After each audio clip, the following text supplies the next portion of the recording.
भुट्टो के इतने सारे जराइम थे, जिस चीज़ पे उसको फांसी हुई वो मोस्ट प्रोबेबली उसने नहीं की थी। इसी तरह नवाज शरीफ के इतने सारे मसाइल थे, जराइम थे, उसको सजा हुई बेटे से तनख्वाह ना लेने पे। इमरान खान के इतने सारे जराइम थे, मसाइल थे, वो जेल में है घड़ी चोरी पे। तो मतलब इसहाकडार साहब ने जो है एक से ज्यादा दफा इस मुल्क की इकोनॉमी का बेड़ा गर्क किया हुआ है, लेकिन उस पे कुछ भी नहीं हुआ रेपरकशन। तो अगर इस पे हो जाती है नवासे के ऊपर तो हम सरप्राइज नहीं होंगे कुछ इससे। सरप्राइज वाली बात नहीं है, इधर ऐसे ही होता है। इनके कोई साथी जो हैं, बाकी भी तो और दोस्त भी तो होंगे ना, वो कोई इनसे इतनी मोहब्बत नहीं करते, क्योंकि सर इनको जब जेल से इनको कोर्ट से लेके जा रहे थे तो वहां उनको बचाने नहीं आए सर, वहां क्रॉस फायरिंग नहीं हुई सर, अमूमन तो हो जाती होती है ना। मैं वैसे इस तरह सोच रहा हूँ कि वो जो बाकी जो मुजरिम हैं जिनको गोलियां लग के वो मतलब वहीं फिनिश हो जाते हैं, तो उनके दोस्त बेहतर है, फिर इसका मतलब उनको बचाने आती हैं। वो उठाई गई, ये मुबैना बात नहीं है, ये कंफर्म ये तो बात है। कंफर्म बात है। अच्छा, जो रेप हुआ है ये भी कंफर्म बात है, क्योंकि 2-3 लोगों का, ये जो गिरफ्तार लोग हैं, 2-3 लोगों का डीएनए मैच कर गया। अस्सलाम वालेकुम, मुस्बत शो में बहुत बहुत खुश आमदीद। मैं हूं असद निज़ामी, मेरे साथ हैं अली आफ्ताब। शो को लाइक और शेयर करें। चैनल साहिब जी के सर कैसे हैं? बस सर, मैं कभी गीला हो जाता हूँ, कभी सूख जाता हूँ। मैं गली से निकलो तो बारिश है, और वापस गली में मुड़ो तो बारिश नहीं है। सर ये क्या किस किस्म की एक चीज़ है कि बादल बड़े चूजी हुए हैं कि इन्होंने किधर किस इलाके में बारिश करके वहाँ ठंडा माहौल कर देना है और बाकी। लेकिन सर आपको पता है, मुझे तो ज़िंदगी में बहुत ऐसी कम चीज़ें जिनसे बाकायदा तकलीफ होती है, उनमें से एक ही है कि देखिए बारिश होनी तो फिर हो, मतलब इस तरह से हो कि उसके बाद सनलाइट का फिर कॉन्सेप्ट नहीं होना चाहिए। आज वो ये होता है कि बारिश होती है, उसके बाद धूप निकल आती है, जब धूप निकल आती है तो फिर वापस गर्मी होती है, फिर थोड़ा-थोड़ा हब्स भी होता है। तो सर वो जो आपकी प्रेडिक्शन थी ना कि बारिशें थोड़ी-थोड़ी होती रहेंगी और मौसम ठीक होता रहे, बारिश हो रही, मौसम नहीं ठीक हो रहा। सर मुझे इससे ज़्यादा तकलीफ एक चीज़ से है कि जो रात को वो बारिश हो जाती है हुँ, ना, मतलब रात को एक तो वैसे ही टेम्परेचर ठीक होता है, हुँ, मुनासिब होता है, हाँ। गर्मी नहीं होती। तो उस पे जब बारिश हो जाती है तो वो बत्ती बंद कर देते हैं, जब बत्ती बंद कर देते हैं, चंगे पे ले आप बैठे-बैठे बारिश हो जाती है। तो सर ये रात की बारिश पे पाबंदी लगनी चाहिए। रात की बारिश में पाबंदी लगनी चाहिए सर। अब सर वैसे स्टेट ऑफ माइंड ये है सर कि जब अब जैसे ही बारिश होना शुरू हो ना, आप जल्दी से जाके सो जाएँ ताकि आप फ़ील ही ना करें, आप सुन हो के सो जाएँ सर। सर आगे चलते हैं। बहुत सारे फुटबॉल फैन्स के लिए सर अफ़सोसनाक कल रिज़ल्ट आया। पोर्चुगल का मैच था स्पेन के साथ। बहुत ही बोरिंग मैच जिस पहला हाफ़ भी, दूसरा हाफ़ भी मोर और लेस कुछ इंटरेस्टिंग चीज़ें थी। लेकिन एंड में स्पेन ने गोल ठोक दिया और फिर पोर्चुगल ने बहुत कोशिश की, लेकिन ज़ाहिर है 1-0 मैच ख़त्म हो गया। और उसके अंदर ज़ाहिर है रोनाल्डो साहब जो थे वो उनका लास्ट वर्ल्ड कप मैच था। पोर्चुगल बाहर है तो इस पे लोग बड़ा अफ़सोस का इज़हार कर रहे हैं। और हाँ, रोनाल्डो मतलब मैं बिल्कुल भी फ़ैन नहीं हूँ। और ये एक डिबेट होती है कि जी तुम मेसी का फ़ैन है या तुम रोनाल्डो के फ़ैन हो, ये पीटीआई नून लीग टाइप लड़ाई है एक। तो मैं तो दोनों में से किसी का फ़ैन नहीं हूँ, लेकिन अगर मुझे गन टू माय हेड कोई कहे जी कि अगर आप चूज़ करें तो मैं रोनाल्डो को चूज़ करूँ, मुझे पता नहीं क्या वजह है उसकी। लेकिन तो करियर एंड होते हैं सर, ख़त्म हो जाते हैं। और इस वर्ल्ड कप में थोड़ा-सा ये भी हुआ है कि थोड़ी-सी जो पहला मैच हुआ था पोर्चुगल का, उसमें का मैं को पढ़ रहा था कि बहुत सेल्फिशली खेला जा रहा था, रोनाल्डो को बॉल दे रहे थे, बड़ी अनबैलेंस सी टीम है, बड़े मसले-मसाइल हैं। तो सर यही ब्यूटी है नॉकआउट गेम्स की कि भई आप हार गए तो बस घर जाओ बैठ के, तो ये फुटबॉल के अंदर तो ऐसे ही होता है। हाँ जी, बिल्कुल, वो जो है ना, मतलब ये राइवलरीज़ का बड़ा मसला है, ख़ास तौर पे स्पोर्ट में। बाकी जगहों पे शायद कम है, और वो मतलब मैं उस पर्सपेक्टिव से बात नहीं कर रहा कि जिनकी राइवलरी है उनकी नहीं, मैं फैंस के हुँ, पर्सपेक्टिव से बात कर रहा हूँ कि उसमें ये ठीक है कि अगर कोई बंदा मेसी का ज़्यादा फ़ैन है तो वो उसकी ख्वाहिश भी होगी और उसको मज़ा भी ज़्यादा आएगा जब मेसी स्कोर करेगा। ये तो बड़ी नॉर्मल सी हुँ, बात है, लेकिन यहाँ पे ना एक दूसरा भी चीज़ डेवलप हो जाती है आपके अंदर कि दूसरा बुरा खेले। आप दुआएँ कर रहे हो कि दूसरा फ्लॉप हो। हुँ। तो वो जो है ना, मतलब कुछ चीज़ नहीं है। हाँ, मतलब वो एक यूज़लेस सी चीज़ है। हाँ, आपके कहने से क्या फ़र्क पड़ गया? हाँ, मतलब वैसे भी आप अपनी एनर्जीज़, अपनी दुआएँ मतलब बेहतर चीज़ पे लगा सकते हाँ, हो। और सर फिर लोग स्टैट निकाल लेते हैं कि नहीं तुझे नहीं पता आप ये वो, मुझे नहीं पता, मैं तो कहता हूँ नहीं पता। हाँ, लेकिन सर जब लोग बास्केटबॉल के ऊपर आते हैं, हालाँकि ये दोनों लोग जो हैं अपने टाइम में इकट्ठे नहीं खेले, शायद कोई एक आधा ओवरलैप हो। मतलब कहते हैं जी लेब्रॉन जेम्स और माइकल जॉर्डन जो है उनका एक मुकाबला है, नहीं, नहीं है। माइकल जॉर्डन जो है वो बहुत ऊपर की चीज़ थी, मैं अभी भी मानता हूँ। माइकल जॉर्डन जी ने जो-जो चीज़ें की हैं बास्केटबॉल कोर्ट के अंदर, जो उसका एक तरीक़ेकार था अपने आप को मतलब रखने का, फ़िटनेस-शिटनेस ये वो कॉम्पिटिटिव नेचर जो थी, वो किसी और की हो ही नहीं सकती। वो गोट है इस अभी स्पोर्ट का। हाँ, लेकिन आप कहें जी माइकल जॉर्डन के दौर में या लेब्रॉन के दौर में क्या उनसे, वो अच्छा मुकाबला है ये दोनों आपस में। जैसे वसीम वकार का मजा आता है कुछ अंदाजा लगा के, हालांकि वसीम अकरम मैं ऊपर समझता हूँ, लेकिन वो अच्छे टाइम पे खेल रहे थे। ये जो है ना सर नया ट्रेंड की जी, जो वो जो पुराना था ना अपने दौर का हीरो और जो आज का है उनका कंपैरिजन कर लेते हैं, वो हो नहीं सकता मेरे ख्याल में, इफेक्टिवली नहीं हो सकता। बाकी ये है कि वो वही वाली चीज़, मैं ये वर्ल्ड कप के जब शुरू के ही मैंने 1-2 मैचेस देखे, तो उसमें इस तरह की कमेंट्री चल रही थी कि फलाना तो 36 साल का है, वो क्या करेगा? तो ये 40 प्लस नहीं है रोनाल्डो? हाँ, ये है 40, लेकिन अच्छा तो फिर वही बात है ना कि किसी को समझ नहीं आई कि इस वर्ल्ड कप में ये करने क्या आया? मतलब ये क्योंकि वहाँ का अपने मुल्क का हीरो है तो उन्होंने भी डाल लिया और इसने भी ना नहीं की। हम्म, तो बुनियादी तौर पे तो सर ये एक स्पोर्ट ऐसी है कि इसमें बंदा छत्ती पे फारिग हो जाता है। हाँ तो बस ये बहुत सारी स्पोर्ट्स ऐसी हैं, वो तो सिवाय सिवाय क्रिकेट के जिसके अंदर हम 45 हमने रखी हुई है एवरेज एज, जहाँ तक आप खेलना चाहे तो खेल सकते हैं और आपको वो निकालेगा भी नहीं। बाकी सर हर स्पोर्ट में 36 किलो बॉडी चेंज हो जाती है, आप किसी भी कम्पिटिटिव स्पोर्ट में चले जाएं। हाँ गोल्फ शायद एक ऐसी चीज़ है जिसके अंदर एक ज़माने में आप लंबा लंबा खेल सकते थे देर तक, क्योंकि तब उसके अंदर वो इतनी कम्पिटिटिवनेस नहीं थी कि जी कौन कितनी लंबी मार रहा है, कितनी फिटनेस चाहिए। अब आप मतलब 36-37 के बाद आप गोल्फ के अंदर भी आपका स्विंग तो नहीं वो रहता, आपके अंदर वो मसलन टाइगर वुड है ही अपनी कमर 2-3 दफ़ा फ्यूज़ करवा चुका है, मतलब ऐसे तो खेत उसने गाड़ी भी ठोकी हुई है। सर वो तो टून होके ठोक देती है ना सर, वो तो हर 2-3 साल बाद उसका दिल करता है गाड़ी ठोक देता है।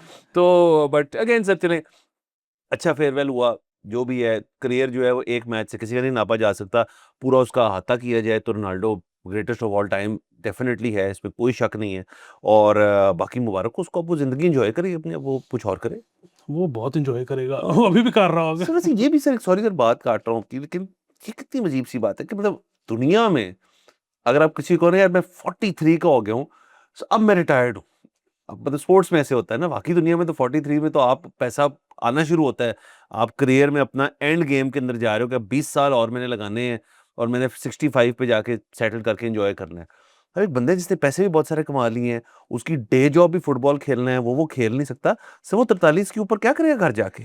बस सर ये एक बहुत बड़ी डिबेट है कि इंसान को, मतलब ज़ाहिर है वो मुफलिसी तो किसी को नहीं आनी चाहिए, हुँ। बट अदरवाइज़ इंसान को कॉम्पिटिटिव एम्बिशियस होना चाहिए, नहीं होना चाहिए, ये एक बहुत बड़ी डिबेट है। हुँ। मतलब आप ये देखें कि रोनाल्डो का की ज़िंदगी अगर आप देख लें तो उससे अच्छी ज़िंदगी हो नहीं सकती कि उस बंदे ने अपने अर्ली 20s में वो मल्टी मिलियनेयर बन बन चुका गया था। और आज भी है, और पता नहीं उसके बाद तो उसने और कितना बनाया, और अब सऊदी लीग में उसको पता नहीं क्या दे रहे हाँ। होंगे, और वो यंग है और वो ज़िंदगी की हर चीज़ एन्जॉय कर सकता है, सब कुछ वो है। लेकिन अब उस वो अगर उस हमें तो नहीं पता, पर अगर उसकी ज़िंदगी की सुई उस जगह पे फँस गई है कि मेसी के पास वर्ल्ड कप है और मेरे पास नहीं है, या उसके पास इतनी चैंपियन ट्रॉफीज़ हैं और मेरे पास डेढ़ कम है, हुँ। तो अब अगर वो उधर फँस गया तो फिर अब वो तो फँस कुछ नहीं गया, कर अब सकते कुछ सर, नहीं कर ऐसा तो नहीं हो सकता ना कि वो 48 साल का हो गया और जी वो फुटबॉल वर्ल्ड कप में आ गए, ये तो नहीं हो सकता। हाँ, और दूसरी चीज़ एक ये है कि बस वो मतलब यूनिवर्स ऐसी है कि मतलब जब आप होते ही नहीं एम्बिशियस वगैरह तो फिर उसके और प्रॉब्लम्स हैं। उसके प्रॉब्लम्स ये है कि यू डोंट गो फार, हुँ। और जब आप होते हो तो फिर उसमें ये है कि ज़ाहिर है कभी ना कभी कोई ना कोई, मतलब इस ये तो चलो इसकी बैड लक कह लें कि मेसी इसी के दौर में था जिसको 2 टाइटल एक्स्ट्रा मिल गए। हुँ। बट अगर ये मेसी से ज़्यादा टाइटल भी ले लेता अपने दौर में, तो कोई एक पुराना निकल आना था जिसने इससे भी ज़्यादा लिए होते, या कोई एक नए पैब ने पैदा हो जाना था, तो वो अगर आपकी हुँ। सुई फँस गई उस पे कि ये सर क्या वो हो गया? क्रिकेट में किसका रिकॉर्ड डोनाल्ड ब्रैडमैन का सर वो कर दिया कि सचिन ने किया था शायद, ये किसने किया था? नहीं, नहीं, नहीं, ब्रैडमैन तो 99 की एवरेज पे आउट, मतलब रिटायर वो हुआ नहीं था। होने लगा। वो शायद सर एवरेज भी पता नहीं कैसे निकाल रहे थे उस ज़माने में सर, हमें नहीं पता। बट सर चलें, अच्छा आगे चलते हैं सर, अब सर हमें डिस्कस करना पड़ेगा सर, जो केस हमें कमेंट्स में भी लोग काफ़ी दफ़ा कह रहे थे तो हम कर लेते हैं। जो ये लाहौर के अंदर वाक़या पेश आया है, 2 जो फ़ॉरेन ख़वातीन हैं उनकी अगवाई, तो वो अगवा भी हुई, कोई क्रिप्टो का बिज़नेस वो करती थी, यहाँ आई हुई थी। कहा जाता है इसी काम के से ताल्लुक था, कोई ताल्लुक रखने वाली चीज़ की वजह से यहाँ पे थी। वहाँ पे फिर उनको अगवा करने की कोशिश की गई, अगवा कर लिया उनको। वो जो गाड़ी थी जिसमें अगवा हुई वो आगे जाके किसी को लग गई, फिर वो निकल के भाग गईं। इस किस्म की कुछ सर कहानी मैं आपको बता देता हूँ। हुआ ये कि जो यहाँ से वो ख़वातीन का मैं आपको बयान हुँ, बता देता हूँ। ख़वातीन का बयान ये है कि अली डार ने हमसे राब्ता किया। हुँ। उसने कहा कि यहाँ पे मैंने रज़ा डार सर, अली डार तो पंजाब गवर्नमेंट ओह! में है। सॉरी, सॉरी, सॉरी, रज़ा सॉरी, डार, रज़ा अहमद डार साहब हाँ। ने राब्ता किया। तो उन्होंने कहा जी कि मैंने यहाँ पे इन्वेस्टर ढूंढे हुए हैं हम्म, जो कि 15-15 लाख डॉलर डालना चाहते हैं आपके बिजनेस में, तो आप पाकिस्तान आ जाएं। तो इन्होंने कहा ठीक है, उन्होंने ही उनके वीज़ाज़ अरेंज करवाए और ये पाकिस्तान आ गई। ये जब पाकिस्तान आई तो पहले इस्लामाबाद में एक होटल में रही, और होटल से डार साहब ने उनको को 3-4 दफ़ा पिक किया। एक दफ़ा उनकी मीटिंग करवाई इन्वेस्टर्स से जिन्होंने बताया कि हम इतने-इतने पैसे डालना चाहते हैं। 1-2 दफ़ा किसी बर्थडे पार्टी पे लेके गए, 1-2 दफ़ा किसी रेस्टोरेंट में खाना खिलाने लेके गए। बड़ा ही मतलब खुश उसलूबी से वो 4-5-6 दिन गुज़रे। हम्म, उसके बाद वो उन्होंने कहा कि अब हमने लाहौर जाना है। तो गाड़ी पे वो इनको लेके लाहौर आ गए। जब लाहौर आए तो उन्होंने कहा कि हमने ना सीधा किसी की बर्थडे पार्टी पे जाना है। हम्म, तो उनको लेके वो एक घर में गए, केक लेके गए, रास्ते से इन्होंने केक लिया, तीनों का अपना नाम लिखवाया, वहाँ पे जाके केक रखा। तो वो इनको ख़वातीन ने कहा कि जी हमें घर काफ़ी लगा नहीं कि बर्थडे पार्टी वाला घर है, ज़रा सूना-सूना सा था। हम्म, तो कहते हैं वहाँ पे एकदम से फिर कुछ 4 गनमैन आए। उन्होंने एक लड़की को ऊपर वाले कमरे में बंद किया, एक लड़की को नीचे वाले कमरे में बंद किया, और हमें आवाज़ें आनी शुरू हो गईं। उसके बाद अली डार, ये सॉरी रजा डार बार-बार रज़ा डार साहब जो हैं ये को 3-4 दफ़ा उस कमरे में आए और उन्होंने कहा कि ये बड़े कुछ ज़ालिम से लोग हैं, इन्होंने हमें पकड़ लिया है, मतलब आप भी पकड़ी गई हो, हम भी पकड़े गए हैं, तो मैं भी पकड़ा गया हूँ, तो बस ये जो माँगते हैं दे दें, वरना ये बड़ा हमारे साथ जो है ना ज़्यादती करेंगे कोई। तो वो इन्होंने फिर अपने घर पे उनको कहा कि वॉइस नोट भेजें कि इतने पैसे यहाँ पे ट्रांसफ़र कर लें, कुछ 8-10 लाख डॉलर। हाँ अच्छा, इन्होंने कोई पहले से अपने घरवालों को के साथ बात करके आई थी कि ये कोड वर्ड है, अगर हम ये कभी भी बोलेंगे तो इसका मतलब हम खतरे में हैं। उन्होंने जो वॉइस नोट भेजा उसमें वो कोड कोड वर्ड वर्ड भी था। तो उधर से उनके घरवालों ने फ़ौरी तौर पर राब्ता करना शुरू कर दिया या पुलिस वगैरह से। अच्छा, वो पुलिस वगैरह हरकत में आ गई, पुलिस वगैरह ने इनको ढूँढना शुरू कर दिया। ये उसी घर में है। हम्म, पुलिस इनको लाहौर शहर में ढूँढ रही है। अच्छा, उधर हुआ ये कि उन्होंने कहा जी कि कुछ लोगों ने मतलब वहाँ ख़ास तौर पे कोई काले लिबास वाला शख़्स था जिसने हमारे साथ ज़्यादती भी की। हम्म, बाकी हमें कई लोगों ने उधर मारा, और वक़्तन-फ़वक़्तन उन दिनों में जो रज़ा डार हैं वो हमारे पास आते होते थे और कहते होते थे कि ये बड़े बुरे लोग हैं, ये इनको कुछ दिन रही हैं वहाँ पे उस ये घर में 2 दिन वहाँ पे रही हैं। हम्म, अच्छा, इस अथना में हुआ ये कि कुछ 2 ढाई दिन के बाद इनको लिविंग रूम में लाया गया। पहले तो 12 घंटे इनके हाथ बंधे हुए थे, फिर वो आहिस्ता-आहिस्ता हाथ-हूथ खुल गए। फिर पहले तो जो इन्होंने पहला वॉइस नोट किया वो इन्होंने उसमें कोड वर्ड भी था, हम्म, लेकिन उसके बाद से फिर उन्होंने जो वॉइस नोट्स कराए घरवालों को या फ़ोन पे बातें कराई, उसमें स्क्रिप्ट ये लेके आते थे कि आपने ये कहना है, और कोई उससे आगे-पीछे बात हो तो वो मारते हम्म, थे।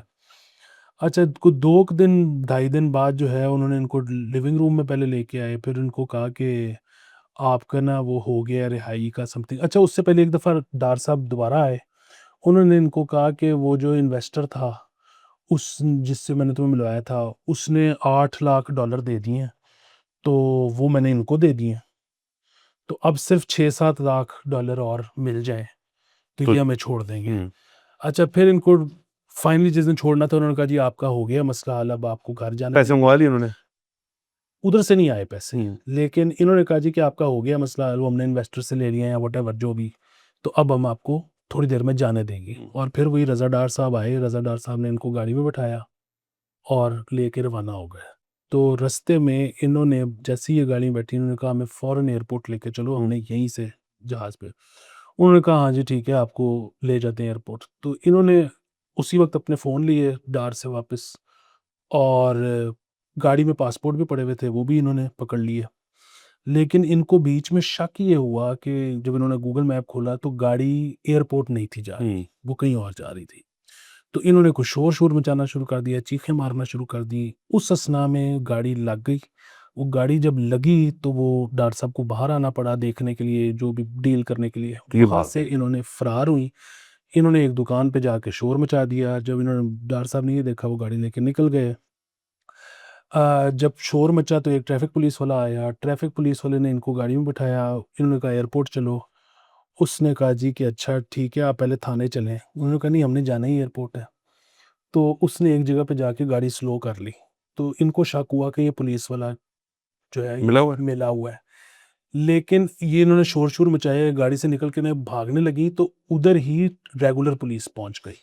और वो रेगुलर पुलिस ने कहा कि ये बंदा बिल्कुल ठीक था, इसने हमें इन्फॉर्म कर दिया था कि तो हम आ जिसको गए। आप ढूँढ रहे हो, वो मेरी गाड़ी में है। हुँ। तो आप इस जगह पे आ जाओ, मैं गाड़ी लगा लेता हूँ। तो वहाँ पे वो ख़वातीन पुलिस वालियाँ लेके पहुँचे।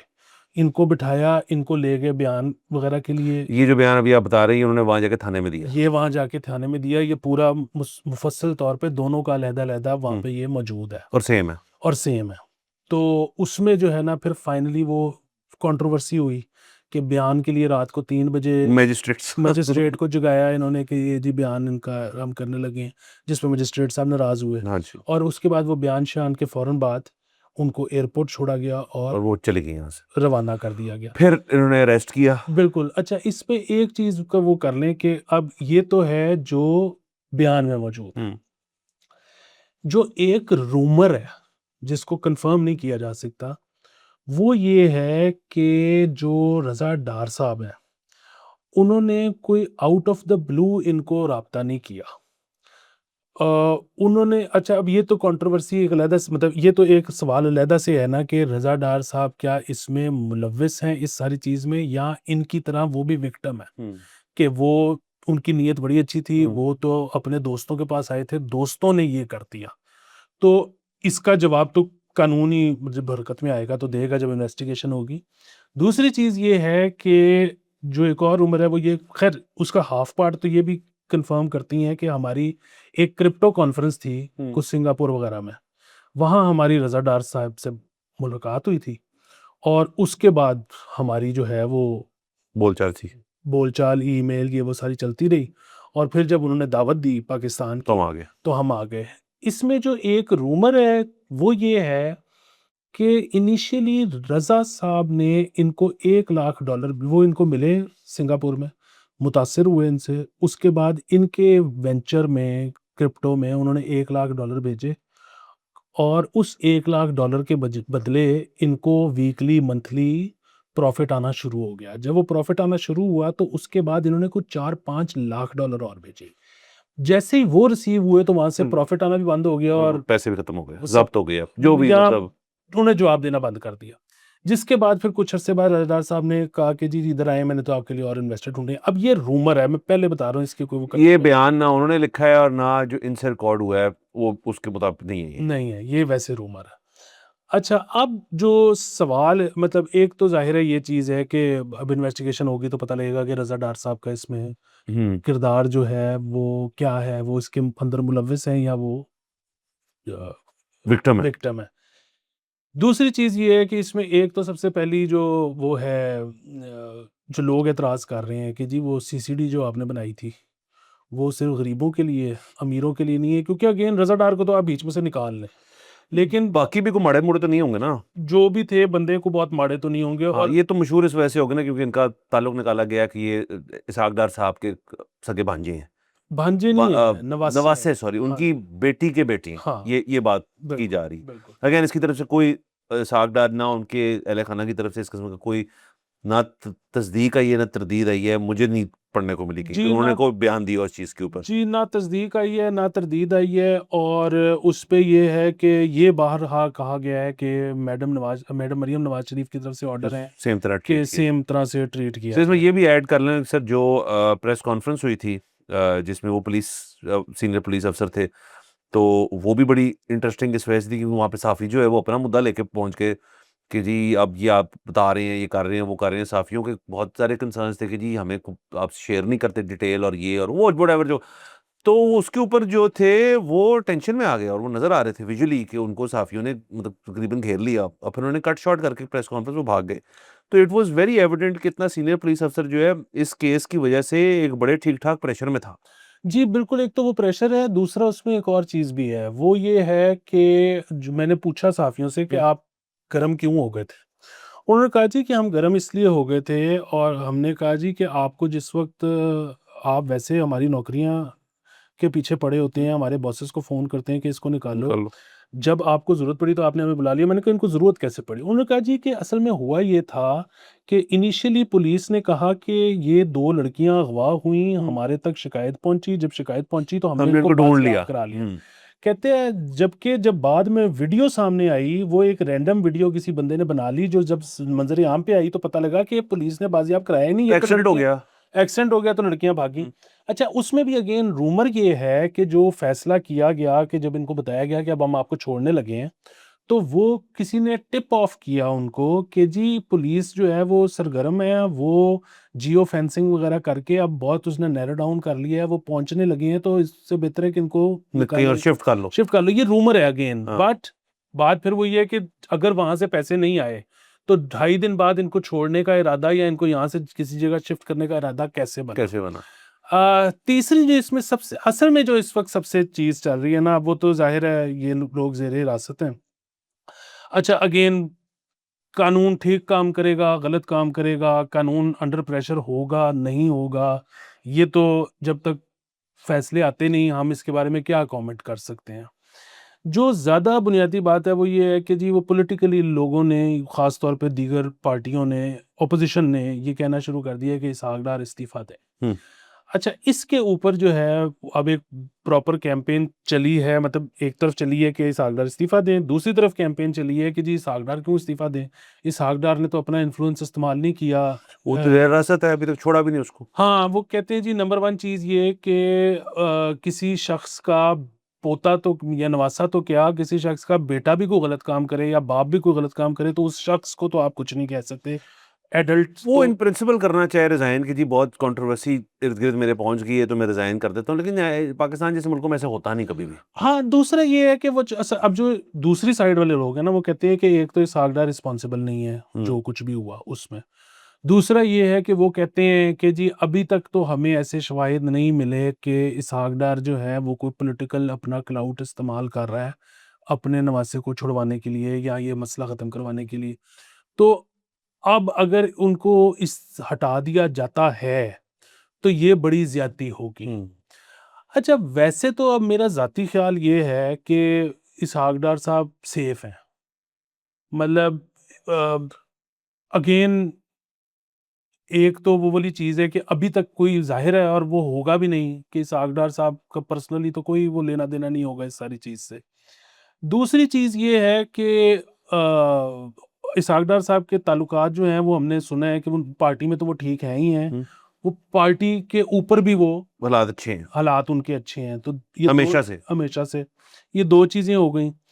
अच्छा, लेकिन तीसरी चीज़ एक और भी है, वो ये है कि अगर उनको इस वजह से कोई हटा भी देता है या वो हट जाते हैं, हम्म। तो उसमें पाकिस्तान जैसे मुल्क में कोई हैरान होने वाली बात नहीं है। और मतलब आप देखें ना कि भुट्टो के इतने सारे जराइम थे, जिस चीज़ पे उसको फांसी हुई वो मोस्ट प्रोबेबली उसने नहीं की थी। चलो, सुप्रीम कोर्ट ने कह दिया आज से 1 साल पहले, तो याद थी आपको? बिलावल गए थे कोर्ट में, उन्होंने कहा सॉरी गलती होगी। इसी तरह नवाज शरीफ के इतने सारे मसाइल थे, जराइम थे, उसको सजा हुई बेटे से तनख्वाह ना लेने पे। ठीक है, लेने पे, बेटे से नहीं, ना लेने पे। ना लेने पे। हाँ, इमरान खान के इतने सारे जराइम थे, मसाइल थे, वो जेल में है घड़ी चोरी पे। तो यहाँ पे आपको आपकी असल चीज़, मतलब इसहाक डार साहब ने जो है एक से ज़्यादा दफ़ा इस मुल्क की इकोनॉमी का बेड़ा गर्क किया हुआ है, लेकिन उस पे कुछ भी नहीं हुआ रिपरकशन।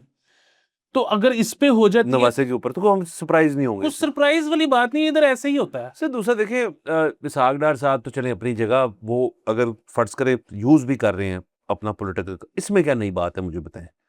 मैं यहाँ पे जो कराची कारसाज वाला वाकया था, वो खातून जो थी, उसके बाद से आपने कोई अपडेट तो नहीं सुनी ना उसके बारे में, लेकिन वो जिस खानदान की थी, शादी हुई थी जहाँ पे उनके, वो बड़े खाते पीते वेल टू डू लोग थे।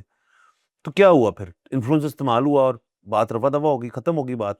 Okay fine. उसके बाद आप कितनी पॉलिटिकल इस किस्म की चीज़ें हुई हैं, कितने इस्लामाबाद के अंदर जो हैं ब्यूरोक्रेट्स के बच्चे हो जाएँ या एमपीएस के बच्चे हो जाएँ, एमएनए के बच्चे हो जाएँ, या खुद एमएनए गाड़ी के अंदर बैठी हों तो उन्होंने मोटरसाइकिलों वालों को नीचे दिया हुआ है या एक्सीडेंट किया हुआ है, तो क्या होता है उसके बाद? मतलब अगर फ़र्ज़ करें सागदार साहब अपना है ठीक नहीं है, कानून को रास्ता अपना पूरा लेना चाहिए। अगर रज़ा डार हैं और उसके साथ जो 5 लोग जो 6 लोग मुलफ़िज़ हैं, उन्होंने गलत चीज़ की है, इन ख़वातीन के साथ कुछ ज़्यादती की है या इनको अगवा किया है, जो मर्ज़ी की है, जो उनका बयान तो एक है ना, उनका बयान, अभी इनका भी बयान आएगा, इनके वकील डिबेट करेंगे, सब कुछ करेंगे, उसके अंदर से मज़ीद डिटेल्स निकलेंगी। अगर तो उन्होंने ऐसा किया है, फिर तो उनको जेल जाना चाहिए, फिर तो सब कुछ होना चाहिए इसके अंदर, बिल्कुल। हाँ, अगर उसके अंदर इसहाक डार साहब अपना क्लाउट इस्तेमाल अब तब करते हैं कि नहीं भई मुझे आ गया है मेरी बेटी का फ़ोन, ते मैं हाइपोथेटिकली कह रहा हूँ, ते मैं ते इन्हू कटना ही कटना है। तो फिर वो बाहर आ जाएगा। मतलब अगेन मैं कह रहा हूँ कि ये भी जैसे आप कह रहे हैं ना कि इस मुल्क में अजीबो-गरीब चीज़ें हो ही हुई हैं, तो ये भी बड़ी दफ़ा हुआ हुआ है यहाँ पे। है गलत। नहीं, असल में मसला पता है, तो एक और चीज़ ना, जब कोई गलत चीज़ होती है ना, मतलब या जिसको हम गलत कहते हैं, बात ये है कि उसका कोई ना कोई कानूनी रास्ता होता है। देखिए, आपने जो ज़िक्र किया है पुराने वाक़यात का कि किसी ने किसी को गाड़ी के नीचे दे दिया है जो, तो वो फिर ऐसे तो नहीं बाहर आए ना, वो ब्लड मनी दे के बाहर आए। तो अब वो हुँ, एक कानून है, तो वो उस कानून का सहारा लिया गया। अब हुँ। इसी तरह जो ये वाला केस है, ये तो सो कॉम्प्लिकेटेड बात है। नहीं, कॉम्प्लिकेटेड तो ये है, लेकिन प्रॉब्लम ये है ना कि जब इस तरह ये जो केस है, इसमें ये case state versus boss and company including Raza Dar नहीं है। हुँ। ये केस जो है, ये 2 ख़वातीन का है against against these guys. All this. अब ज़ाहिर है, वो आपकी बात बिल्कुल ठीक है। सबसे पहले तो ये जो हमने अभी पूरी कहानी बताई है, ये उन ख़वातीन का बयान है, ये गलत भी हो सकता हाँ, है। लेकिन चलें, अगर ये कोरैबोरेट हो जाता है और ये होता है कि जी ये बिल्कुल ऐसे ही ठीक है, हुआ। ऐसे ही हुआ। अब केस जो है, ये 2 पार्टियों का है। वो 2 पार्टियाँ अगर आपस में सुलह कर लेती हैं, तो फिर फिर तो स्टेट कुछ भी स्टेट नहीं कुछ कर। नहीं कर सकती। हाँ, तो अब वो जो है ना मसला, कि जी वो जो है वो पॉलिटिकल जो है क्लाउट इस्तेमाल करने की वजह से सुलह हुई है, या वो कोई पेनल्टी बिहाइंड क्लोज डोर्स कोई पैसों का लेन देन हुआ है, उसकी वजह से हुई है। तो ये जो भी होगा, वो अगेन वो कानून के एम्बिट में ही होगा। तो अब वो बात ये है कि कानून का वो रखा गया है, मतलब उसमें जो है ना गुंजाइशें गुंजाइशें हैं। रखी गई हैं, और वो गुंजाइशें ना इसी वजह से रखी गई हैं, और मतलब इसी वजह से मैं आपको वही तो बता रहा हूँ सर, कि आप इधर प्रॉब्लम ये है कि कल को हम भी पकड़े जा सकते हैं किसी भी चीज़ पे, तो हमें भी फिर वो कुछ ना कुछ चाहिए। मैं इसकी एक एग्ज़ाम्पल देता हुँ, हूँ कि वो डॉक्टर लाल खान होते थे, हमारे एक लेफ्ट के लीडर थे। तो वो जो है वो आलमी साम्राज्य से लेके तो इम्पीरियलिज्म से लेके हर चीज़ के ऊपर वो बड़ी तबाह आज़माई करते थे। 3-4 किताबों के ऑथर भी थे, जलसे जुलूस भी करते थे हुँ, बड़े ज़बरदस्त। तो वो हम एक दो निजी महफ़िल में बैठे हुए थे, तो वो कहते थे, "यार, मैं हर चीज़ के बारे में बात करता हूँ, मुझे ना करप्शन के बारे में बात करते हुए ना हुँ, मेरा मैं तंग होता हूँ। हुँ, उसकी वजह ये है कि अगर करप्शन ना होती तो मैं ज़िंदा ही ना होता।" हुँ, कहते, "मेरे तो ज़िया-उल हक के दौर में फांसी का ऑर्डर आ गया था। हुँ। मुझे तो करप्शन थी, तो पैसे दे के मुझे मुल्क से भगवाया गया, वरना मैं" तो ऑनेस्टी सर उनकी बड़ी आई एप्रिशिएट कि उन्होंने ऑनेस्टी की बात की। सर वो बात अपनी जगह ठीक है, कानून ने गुंजाइशें निकाली हुई हैं नहीं। इस केस के अंदर सर बाकी जितने केसेज़ हैं ना उसमें से एक फ़र्क चीज़ है। वो ये है कि ये होता है ना कि इसके अंदर इसहाक डार का एलिमेंट नहीं है, फ़र्ज़ करें। तो फिर ये केस 2 पार्टियों का था, जिसमें कोई पॉलिटिकली इन्फ्लुएंस्ड या पॉलिटिकली एक्सपोज़्ड पर्सन नहीं है, पेप नहीं है। तो फिर भी ठीक था, फिर एक पार्टी का दूसरी पार्टी से मसला था, फिर कानून जो है अपना उसी रास्ता इख्तियार करती। एक तो इसके अंदर ये लेयर आ गई कि जी पॉलिटिकली एक्सपोज़्ड पर्सन जो है उसके अंदर 1। दूसरा जो जिनके साथ ज़्यादती हुई और जिनको अगवा किया गया, मुबैना फ़र्ज़ करें कह लें अभी या जो भी बयान चल रहा है उनके बयान के मुताबिक, वो फ़ॉरेनर्स हैं। अब वो दोनों जो मुल्क हैं, एक आई थिंक नीदरलैंड्स की हैं और एक जो है किसी और मुल्क की हैं। लेकिन इन दोनों मुल्कों से हमारी कोई सीधी जंग भी नहीं है, कोई लड़ाई भी नहीं है। शायद इनमें से कोई ऐसे हों मुल्क जिनके साथ हमारे ताल्लुकात बड़े अच्छे हैं, नहीं, कोई नहीं, सबके साथ बड़े अच्छे हैं। कारोबारी ताल्लुकात अच्छे हैं। पाकिस्तान वैसे भी सफारती महाज़ के ऊपर इस वक़्त जो है वो छाया हुआ है, तो इस किस्म की खबर जो है वो बड़ी बुरी लगती है बाकी दुनिया के अंदर। ये इंडिया ने इस खबर को इतना चुका है, आप अगर गूगल करें इस केस को तो पहले 6 तो आपको इंडियन अखबार आते हैं जो इसको यूज़ कर रहे हैं। उनको तो मौका चाहिए कि जी देखें डेप्यूटी प्राइम मिनिस्टर के बेटे नवाज़ ने ये कर दिया। सो ये दूसरा लेयर बड़ी इंपॉर्टेंट है कि इसका ना एक वो वाला प्रेशर भी आएगा इस चीज़ के ऊपर कि जी सफारती महाज से ही वो आएगा कि जी एम्बेसियों को कहा जाएगा कि जी ये 2 लड़कियाँ यहाँ आई हैं आपके मुल्क के अंदर, इनको चुक ही लिया है यहाँ पे। उसके बाद इनको 2.5 दिन रखा गया, आपसे ढूंढा नहीं गया, फिर इनको खुद भाग के जाना पड़े। तो फिल्म है सर पूरी कि इनको खुद भाग के वैसे सर जिसने गाड़ी ठोकी है सर वो बंदा कहाँ है सर, उसको भी तो पता चले। मतलब ये वक्त नहीं था गाड़ी ठोकने का, मतलब जिस टू से कि मतलब जो लेकिन ये वो बचा गया, वो गाड़ी बचा गया। ठोक के शायद बचा गया। शायद उसने देखा होगा ये मामला हाथ से बाहर हो रहा है तो उसने गाड़ी ठोक दी हो, नहीं, या वो ये भी हो या सकता है उसको कि कहा हो कि ठोक दे यार ताकि हम इनको निकालो यहाँ से। नहीं, वो तो खैर वो तो बहुत ही बड़ी फिल्म बन जाएगी। वैसे ये भी हो सकता है क्योंकि इन्होंने शोर मचाया हुआ था गाड़ी में कि इनको जब अंदाजा हो गया कि हाँ। एयरपोर्ट नहीं जा रही तो इसने नर्वस होके मार दिए। कुछ भी हो सकता है सर। तो कुछ सर भी हो सकता तो है। सर ये ना इसके अंदर ये कॉम्प्लेक्सिटीज जो हैं इनको आगे जाके देखना पड़ेगा कि ये कैसे डील। अब देखो वो मुल्क से चली गई, अब उनका बयान यहाँ पे रिकॉर्ड है। अब जब ये केस चलेगा फिर obviously may be through video link या मे बी उनके जो वकील होंगे वहाँ के या वो यहाँ होंगे व्हाटएवर, मतलब ये केस जो है ना ऑलरेडी बड़ा कॉम्प्लिकेशन से भरपूर केस है ये। अच्छा, और दूसरी एक और चीज जो इसमें अपडेट है ना, सो उनके मतलब वो उठाई गई, ये मुबैना बात नहीं है, ये कंफर्म ये तो बात है। कंफर्म बात है। अच्छा, जो रेप हुआ है ये भी कंफर्म बात है क्योंकि 2-3 लोगों का, ये जो गिरफ्तार लोग हैं 2-3 लोगों का डीएनए मैच कर गया। तो देखिए फिर तो सर केस बहुत डिफरेंट हो गया ना ये। फिर तो देखिए फिर अगर तो ये 2 चीज़ें कन्फर्म्ड है, तो फिर इन 2 चीज़ों की दफ़े तो लगेगी इनके ऊपर। बाकी छोड़ दें आपके पैसे मतलब मांगे पैसे गए। माँगे गए या नहीं, ये लेन-देन का क्या मामला था।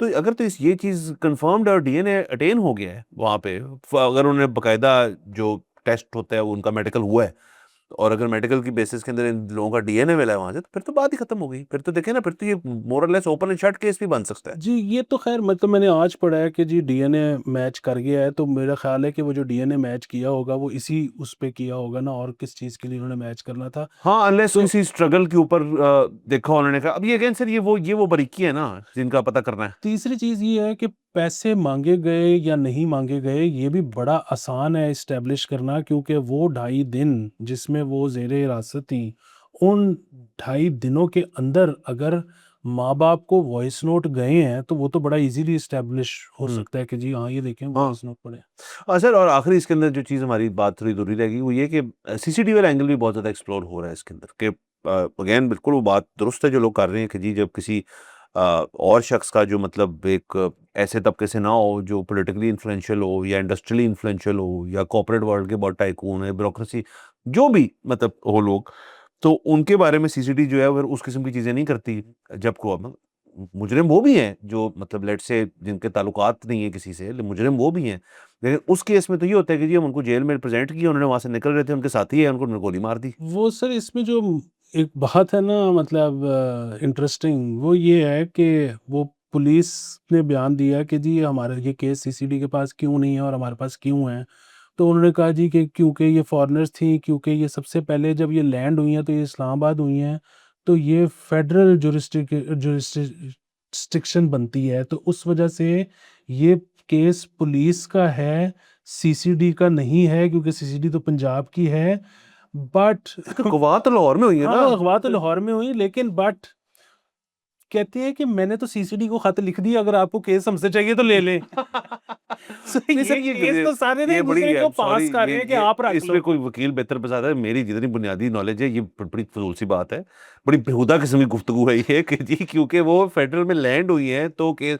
सर इसका तो क्या मतलब सर, उनकी अगवाई जो थी वो ब्लूटूथ पे हुई थी, मतलब वो इस्लामाबाद में मौजूद थी। लेकिन सर आप ये देखें ना कि अमूमन हमने जिंदगी से लेके फिल्मों तक ये देखा है कि एक केस जिस अफसर को मिले, जिस डिपार्टमेंट को मिले, वो जान लगा देता है कि ये केस मैंने हल करना है, कोई और नहीं करेगा। या वो कह ले लो तो तुसी वो कह रहे यार तुसी ले लो। अच्छा सर इसकी दूसरी बात ये कि जो रजा डार एट ऑल जो सारे इनके दोस्त यार हैं, मुझे एक और चीज़ से पता चला कि इनके कोई साथी जो हैं, बाकी भी तो और दोस्त भी तो होंगे ना, वो कोई इनसे इतनी मोहब्बत नहीं करते क्योंकि सर इनको जब जेल से इनको निकाल कोर्ट से लेके जा रहे थे तो वहाँ उनको बचाने नहीं आए सर, वहाँ क्रॉस फायरिंग नहीं हुई सर। अमूमन तो हो जाती होती है ना। मैं वैसे इस तरह सोच रहा हूँ कि वो जो बाकी जो मुजरिम हैं जिनको गोलियां लग के वो मतलब वहीं फिनिश हो जाते हैं, तो उनके दोस्त बेहतर है फिर इसका मतलब उनको बचाने आती हैं। सर वो उसमें जो है ना एक चीज ये है कि अगेन ये जो आप कह रहे हैं ना कि रजा डार साहब के दोस्त, हम्म।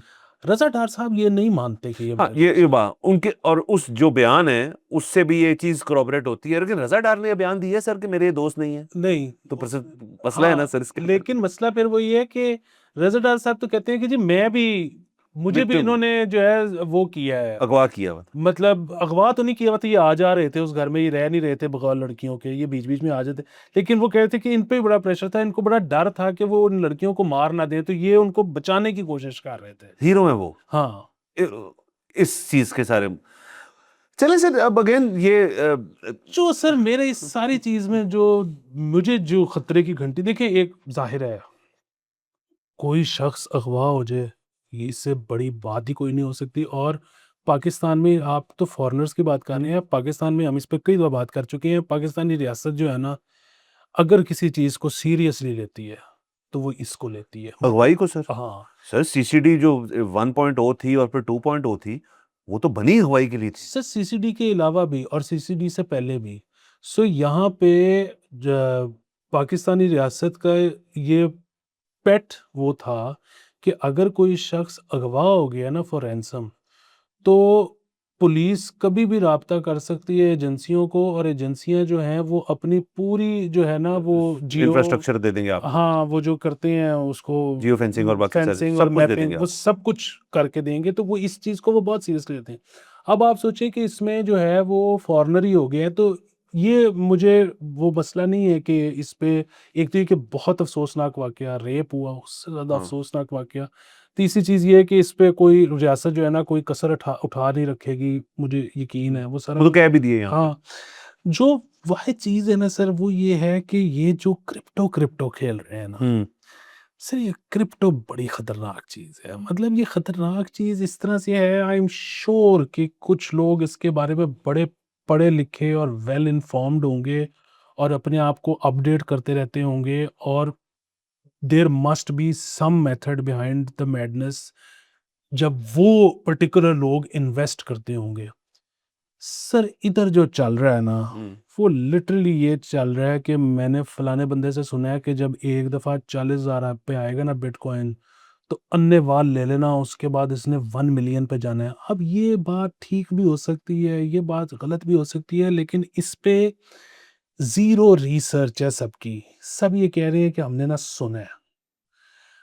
इसी तरह कौन-सा कॉइन जो है वो 4 दिन में यूँ हो जाएगा, 5 दिन में नीचे हो जाएगा, ना किसी ने उसका पढ़ा है कि वो क्यों बना था, वो किसने बनाया था, उसके गोल्स क्या थे, उसने क्वार्टरली गोल्स कंप्लीट किए।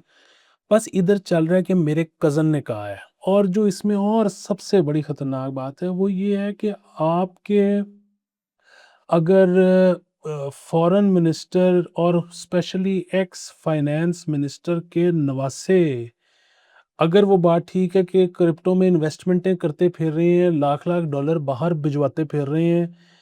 अगेन कुछ अरसे पहले आपको याद है एक और कलासरा वगैरह ने खबर ब्रेक की थी कि पाकिस्तानी इन्वेस्टर्स के काफ़ी सारे जी। पैसे किसी ने डुबवा दिए हैं और वो हुकूमत के करीब है। हम्म अगेन उनका कभी नाम नहीं आया था कि वो शख्स कौन थे, लेकिन यही कहा जा रहा था कि जी हुकूमत के करीब हैं, उनके बाप भी कुछ हैं, उनके बेटे वो खुद भी कुछ हैं। अब ये फिर वही बात है, टांके इधर-उधर, हम नाम नहीं लेंगे लेकिन सर मैं तो देखें जी जी, आप तो बताओ। सर सर मुझे सर क्रिप्टो जो है ना, इसका फैब आज से 5-6 साल पहले, 7 साल पहले, 8-10 साल चलें कह लें, एक पाकिस्तान के अंदर लोगों ने ना इसके अंदर काम करा। लेकिन तब से जो जो मेरे जितने जानने वाले हैं, दोस्त हैं, वो ना कहते थे यार कि हम साइड पे करते हैं, और हम वो जो आपकी वाली बात बिल्कुल हुई बात कि यार कंपनी देखो क्या कर रही है, उसकी उसका विजन क्या है, उसकी रिसर्च क्या है, उसके गोल्स क्या हैं, ये वो, फिर बेशक इन्वेस्ट कर लो। कहते हैं बाकी जो लोग देखा-दाखी कर रहे हैं ना, उन्होंने मार ही खानी है। कहते हैं मार तो हमने भी खाई, लेकिन कुछ अच्छे मंथ्स गुज़रते हैं, कुछ बुरे मंथ्स गुज़रते हैं, लॉन्ग टर्म है। वो सर जो इसकी मेरे ख़्याल में ज़्यादा जिस पे लोग अट्रैक्ट हो रहे हैं ना, आपके पोर्टफोलियो और आपकी प्रोफ़ाइल से अटैच हो जाए कि जी ये बंदा जो है ना क्रिप्टो में बड़ा हेवी खेलता है ये बंदा। उसका ना एक अपना वो एक चार्म भी है जिसके पीछे लोग पता है यहाँ पे जो है लोग पागल हैं इस चीज़ के पीछे कि यार किसी किस्म की कोई चीज़ ऐसी हमारे साथ मुंसलिक हो जाए कि यार ये बंदा जो है ना ये क्रिप्टो का इसको समझ है क्योंकि इसने इतने पैसे डाले हैं उसके अंदर। ऐसी समझ आती है ना सर, मैं खड़े होके एक पार्टी के अंदर कहूँ कि जी ये कॉइन ले लो तो वो हो जाएगा, तो मुझसे को पूछते कि तूने अपने कितने डाले? मैं तो डालता ही नहीं इसके अंदर, तो मैं कौन हूँ?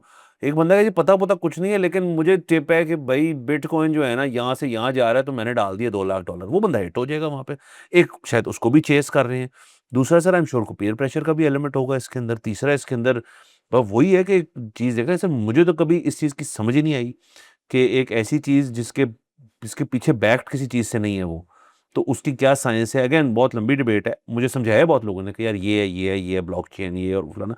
Okay fine, not my cup of T, इसलिए मैं दूर रहता हूँ। बाकी किसी ने करना है तो ज़रूर करे, लेकिन आपकी बात बिल्कुल ठीक है, कुछ पढ़ लिख के कर लें तो कर लें, एंड बी एबल टू, मतलब आपकी जो रिस्क की एपेटाइट है, रिस्क एपेटाइट अगर आपकी बहुत ज़्यादा है फिर कर लें, अगर आपकी कम है तो फिर स्टॉक्स में चले जाएँ।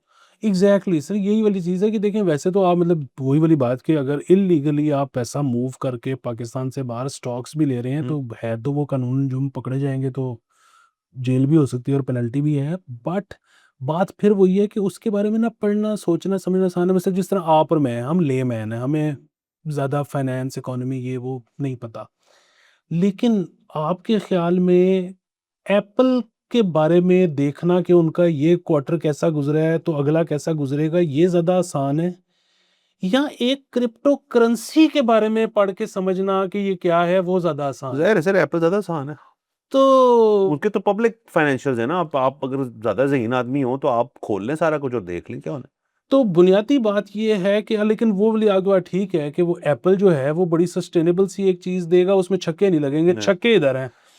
तो छक्के अगेन सर, सट्टा ही है ना, क्या करें अब। हाँ, अच्छा फिर वही बात है ना सर, छक्के मतलब मैं अगर चला जाऊँ ना आज क्रिप्टो में तो विल मेक परफेक्ट सेंस। उसकी वजह ये कि मुझे छक्का चाहिए, क्योंकि मैं जिस किस्म के कैपिटल पे बैठा हूँ उसमें ना घर आता है, उसमें ना गाड़ी आती है, ना कुछ। मैं कह रहा हूँ यार मेरे 2 छक्के लग जाए ना तो मेरे पास साइजेबल एक चीज़ हो जाए तो फिर मैं इजी खेलूँ। यार आपके पास लाखों डॉलर ऑलरेडी हैं, आप इजी खेलो, आपने क्यों छक्के मारने तो हैं? बता दिए ना सर, वो क्यों, तो वो पार्टी में बताना चाहते हैं तेरा भाई क्रिप्टो ये एंड क्रिप्टो दैट, वही शायद हो सर। अरे सर, इजाज़त लेते हैं, अगले एपिसोड में मुलाकात होगी। खुदा हाफिज़।